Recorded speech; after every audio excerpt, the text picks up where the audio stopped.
perhaps the biggest problem many of us face in the first world, biggest existential threat to ourselves is a feeling of being stuck. Anyone else felt stuck? I've been noticing some things about movements in my life recently that's gotten me thinking about being stuck. When I sat down to take another swing at the YouTube thing a couple years ago, I got the idea that I would talk about getting unstuck.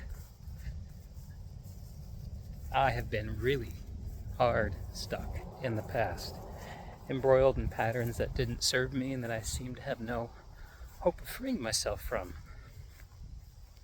Yet somehow I did it. But that's not really what I want to talk about. I think what I want to talk about is the act of intention and the power of intention. I think that there are probably a lot of folks like myself in the past who are stuck in life, not so much due to external forces or due to limitations, especially here in, like I said, the first world, but due to a lack of conscious intention. Why am I waking up today? What do I want? Why bother? Supposing answers to these questions has tremendous power. And I've been noticing in my own life recently some intentions start to develop. And I think one of the cool things about it that I've been finding and noticing recently is not just intention, but the intermingling of it with attention. So there's the act of intention, which is putting a wish, a hope, a desire, a need out of yourself in any way you please, via YouTube video, writing it down, talking to a friend. There's no limit to the ways we can express our intention. And then the next thing that's required for intention to really pay off is to begin to pay attention, to look to the things that are around us, to notice, to accept a little bit of stillness so that when a bit of our intention comes back around to us, we don't miss it. And one thing I'm quite sure of is that in our time, anyone who has the means and the free time to watch a video like this, that the main thing holding any of us back from doing this is robbing ourselves of both intention and attention through sort of bland consumption. There's nothing wrong with watching a movie or a TV series or playing a video game. But there is something wrong with systematically using these things, or other kinds of entertainments, in a way that are here to soothe us and shut us down, as a pure calming agent.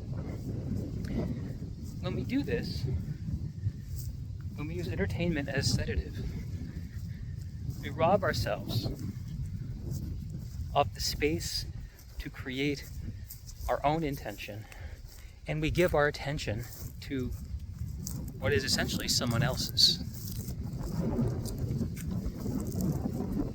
The entertainment we consume is a sort of borrowed intention. I've developed a sort of distaste for spending time in front of the TV in the last few years. Well, I guess it'd be more true to say that it's been over the last 20 or so. But really, up until a couple years ago, I was substituting it with a predilection for video games, which was a substitute that served my ego in some way, but in many ways was not substantively different. Video games are a more agentic undertaking than TV watching, but I was doing it for the same reason, to sedate. Towards the end of my time in video games, I started getting a little restless. I created a podcast, started talking to folks who made video games, and not just learned about the games themselves, but also about the lives of the folks who were involved with them, and started manifesting a sort of intention of broader interest of things outside of this. And although the podcast is no longer going, the effect it had on my soul has compounded. And it's brought me to a place in life where I'm better, happier, where I'm participating in the possibility of being alive rather than a victim to life's sufferings. Or should I say, a mere victim? Because, of course, we all are a victim of life's sufferings. But, what is the point of all this? What should you take away from this stirring of the noodle? I guess what I'd like to provoke is a reverence for the setting of intention. Of simply saying, stating, writing, drawing, speaking the thing that is in your heart. And honoring it and taking that intention seriously. On doing this, it doesn't even matter if it comes to be right away. It won't, almost certainly. What matters is the seed of the intention we plant. And it comes back to us in our environment when we pay attention to what's around us. The last shun in all of this is probably contemplation, which is an act of stillness, of sitting still and developing and sensitizing ourselves to these awareness of intentions sprouting like new growth.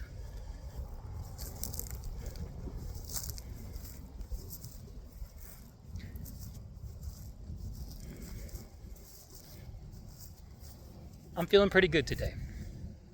And I'll tell you, it's after not feeling so good for a bunch of days. I planted a few seeds a little while ago, and I was starting to feel discouraged. But I kept taking one step forward, kept getting out of bed in the morning, kept trying to pay attention. And eventually, things have started to go my way. And I think they will yours too. Have a great day, friends. Get out and enjoy the sun if you can. Much love. We'll see you next time.